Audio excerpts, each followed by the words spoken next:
thà cho ít tôi nhìn giờ lúc nên cho phải tâm lòng ok tôi nhìn giờ đó lúc nên mà thà tiaเราcó một cơn gạo lì tàu tôi xía cơn gạo tôi nhìn giờ đó nên nhỉ mua này ít lên mua này ý xong ở xong tờ cho nên gì trời tao cho ở nhìn sai là chơi là chơi chúa tung gạo sư cho nên nhỉ là những chỉ có gì lì nên nhỉ thế nên gì mà ở tôi sử dụng mua nhìn sai là nó nhông chúa ở mua à nên cậu tại xong tới nó thế sư cho nên nhỉ trời lúa hàng lò nên nhỉ những chỉ có gì đi vì nên nhỉ lâu nên mình nhiều ta hàng cho trả cho mua có gì chỉ cho nên mình nhiều mồ chỉ lấy chỉ lúc nên hiện tại chỉ nên ô xia chỉ có gì chỉ nên như mua nên cho xia khi cho nên mình nhiều ta cho ý lên xài xứ lò nếu như mua cho cái chia xia mua cái vả cho nên xài ta chỉ ở tu chỉ một tí chỉ ở tu đó nên cứ ti thì anh đó cho nên trả nhau chỉ ở tu chỉ muốn chỉ đọc thơ chỉ nên mình nhiều đã chuẩn mê hàng chỉ nếu nhung thì chúng mình mua ở trong bé trong là sư chỉ nên nè mua ô tê mà nên nè như ấy trở nên ô tê ở tu chỉ tới đây trong tê ô lì chỉ một gì nhiều đầu thơ nhiều muốn luôn tới tê đây tê hà rong là gì tê đây tê chia đó tu ua ở tu chủ yếu trả là tiếc cũng lê ô là tiếc cũng tế gần cầu sư chỉ nhớ nhớ chỉ nên xài lo nó nhau mua có chi có trò xong cho nên xài dụ gì là chỉ chỗ này nè ý lần nhau cho nên xài cho toàn nên nè nó nên xài cho nên bảo người nhau nhớ nhớ chỉ mua phải cho xong sư nên nè cho chó tôi chơi là chỉ chỗ nên xài sư chỉ nên xài chỉ mua ít tu đã lâu chỉ mới lên nâng nô có tư lì chỗ này lần cầu sư cho nên là lon cho là trở nên là nhỏ sư rồi là nè là gì mua ở bên tu chỉ là nó thôi là nhỏ sư tết thầu một cái nhỏ xia nó xì tết thầu liệu tết tà ấy chúng đã chỉ ua là chỉ dùng một số nên số trà tên đồ tên mua nên mua trà chỉ lúc xưa hậu liệu tết tà chúng đã chỉ lúa ba con giờ thì na em mình nhua ở này chỉ một số nên trà họ nên hiện giờ nó chỉ nên chỉ mua nên nụ có tư nên nhẹ nên tí là thuốc ta là chúa cho kể là sư chỉ nếu như tu xia nếu như chỉ mua ít tu nên trả cho có tư chỉ nếu chỉ một số nên trả là li ô liệt tế ta là nếu như nhau họ vào họ chế vâng cậu sư họ nó tê chỉ lúc muốn nên mua trà mua nó mua hầu tôi chia tôi thủ nó chỉ lúc nên lo trả tôi hù luôn tàu mù nó mình chỉ họ nên nhìn giải nó chỉ nhưng chỉ mua nên mua trà chỉ mua nên mua đồ nhóc khả tư chỉ nếu như chỉ tao ít khó nó ít luôn nó luôn hào sổ nên sổ trà li chỉ nếu chưa khứ như hình cái chỉ nếu chưa khứ tu chưa tu thủ ai tua cái tu muốn non cầu sư mà nên hiện tại nó đúng nên mà mới lần sư tao tu chia chấp là li lúc xí hào ùa giỏi lúc bé chào lợt tê mua nên mua trà mua nẻ mua gì thế mua nên mua nụ chạy lua yếm ba chỉ cho ba con chờ để cho biết châu lùi yếm mù say luôn nên luôn trà chạy lùi yếm mù say luôn nhiệt ta giật gì luôn nhiệt đã lâu chạy luôn nhiệt đi ná rõ ràng ba con chờ rõ giờ chạy nhiệt ế cờ hoặc gì ế mi nhùa chạy nhiệt một cái là chừng ba cho nên hiện tại nó nên chỉ mua nên mua nụ chỉ mua nên mua trà chỉ lúc xí hở cho biết châu này lò nên chỉ bảo tại trong họ tư lì chỉ ta nên đã xứ tới rồi mua cái nhô xía là xì cái chỉ như chỉ tao hay lọc lục quần nhà tao nừ là xì nhập bò tê là xì lúc này lên này tù tao hay lục quần nhà tao nừ chỉ bảo một cho ba chỉ bảo một đời cho cái nhô xía tao nên tư là lì nên ít lên xứ tụ điện tại nó luôn nên mà chỉ muốn lên tư lì nhưng muốn để tí lên cầu sư nhưng chỉ mua nè lau nè lùa chỉ mua ít tu nên tu nụ khó tư lì nhưng mua nè ít lên cầu sư trên nửa nè chỉ trời cho nên chơi ta là nên trời lo yếu chỉ lo nếu chỉ mua sau kiến đó cái thù chỉ mua khó chơi vả cái chia sẻ lì trên nè nhìn tại nó lon đó nè hiện tại uốn nên mua lì à chỉ tao xong giờ tôi chỉ mua ít tu mi nhùa tu thì lúc xưa hở ua thì mình tu nở lo mua lìa ít xong ở xong trên nhiên hiện tại đợi cho mua ít tu cứ rồi ít tu bao nhiêu thì thì lúc xưa hở ua là ô liu tết ta nha hiện tại thì nha hiện tại đợi như cứ thế nên hiện tại đợi cho mua số này tại gì ôi cha ở như mình nhận chia ôi cha như hiện tại cho em lúc cả họ nha hiện tại cho em ít lúc itu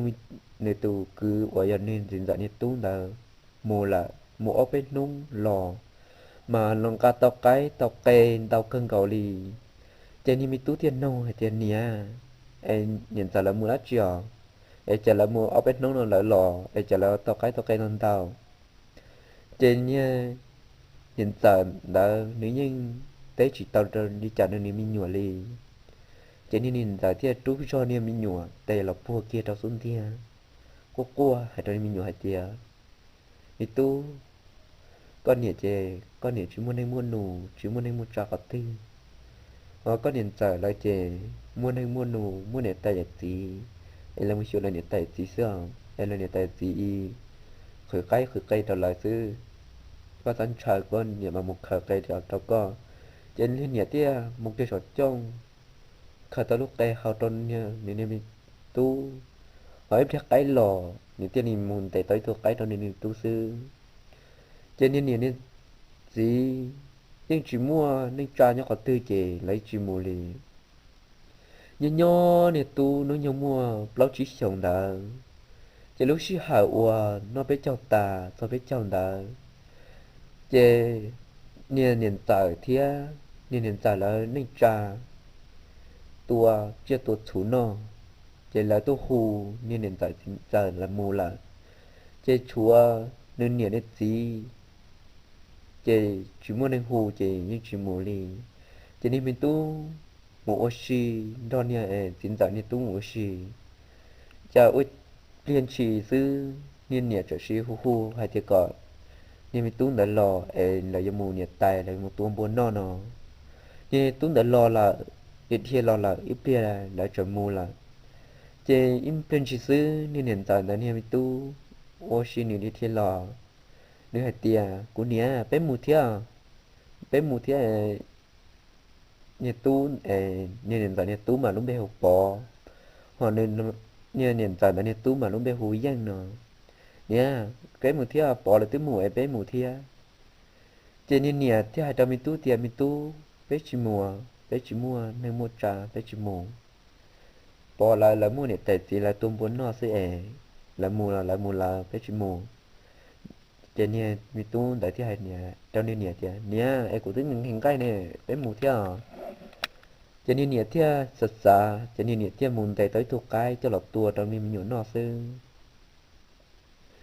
chỉ nhớ thầu niềm nhủ để lo tua tao có tao xung tao cá lò nên nhiệt như chỉ mua chơi mù lì trời tia mua cái nhú xía chỉ xía bởi cha lò như nhót trả hậu trề chỉ bỏ can tao cá thủ lì cho họ tia chỉ mua ít tu nụ chỉ mua tu ninh tu trà của yêu lò pa là chỉ mấy tuần nọ rồi tôi hù muốn nọ lì nó cái gì hậu rò lừa mua lúc chỉ hậu cho bé cháu lừa tôi chia tôi chủ rồi cái gì hậu rò là hù lại như mua nên mua trà lại hù lại nên lại trà lại hù lại câu lại mua sư nữ nhưng chỉ mua có mua mùa chè lại cho tôi hù là cho hù giả tiếc khua sư tự nhiên ta mua nếu chỉ cả muốn nói lối đại là lì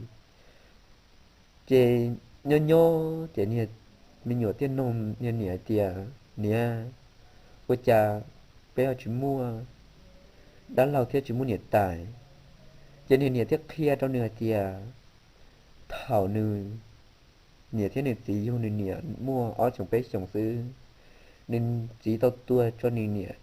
thế nữ chê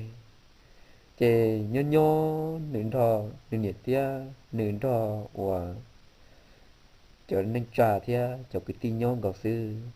chê nhớ nhớ cho nên nè tài cho nên nè thế nữ chê là chê nè thế đi chỉ mua nè tài chỉ mua đi tư yêu quả tàu ít tu nên tu nụ chúng yêu chỉ tới tu viên cho quả tư chủ yêu tàu ní lên quả sư cho nên mi nhổ lo tứ mua cậu tại xong là cho nên nhiều tiếp bao chỉ ti kia thầm đã lo nên mi nhổ thế chuyến nông nên nhiều ít lo lên là cho nên nhiều thế ai cho nên mi nhổ tiền nên tu ấy